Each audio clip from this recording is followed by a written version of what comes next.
So continuing on our journey, we're now going to talk about atomic structure.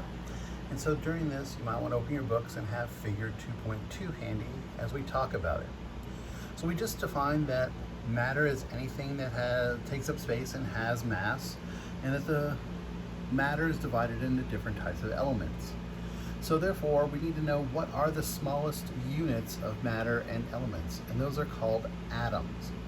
So atoms are each going to have a very similar structure, but each element will have a different type of atomic structure, and we'll talk more about that later. Right now, we're just going to talk about the basics of atomic structure, and that means what are the subatomic particles.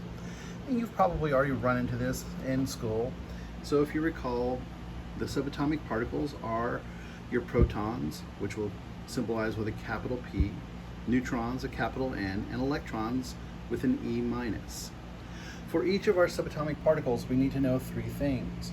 We need to know their charge, their location, and their mass. So the first particle we'll talk about is protons. I'm not doing these in any particular order. So protons, which is symbolized by a capital P, they have a positive charge, hence the plus sign. They're going to be located in the middle of an atom, which is called the nucleus, and they weigh 1 Dalton. Dalton is just a measurement given like ounces and pounds, so you just need to know that it equals 1 Dalton. Our next subatomic particle are neutrons. Neutrons will symbolize with a capital N. Neutrons, as their name suggests, are neutral, so they have no charge, not any. They are also found near the protons in the nucleus of the atom, and they weigh the same amount, 1 Dalton.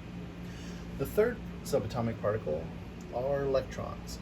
Electrons are negative, that's why I have a negative sign and E minus as their symbol. They are found outside the nucleus in what's called the electron shell, and as you can see, they weigh almost nothing. You would need 2,000 of them to equal the weight of 1 neutron. So if we were to look at a particular atom, and we're going to use boron as our example, the B is what is called the atomic symbol. All the elements will have an atomic symbol, a 1 or 2 letter designation.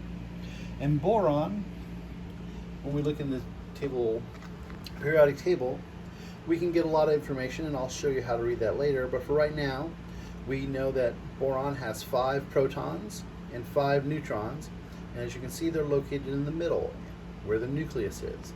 Surrounding the nucleus, you can see what look like orbits, like planets orbiting a sun. And you can see that I've put my electrons in these orbits outside of that. As far as we know, right now there are at least 7 electron shells. For boron, they only have electrons in the first 2.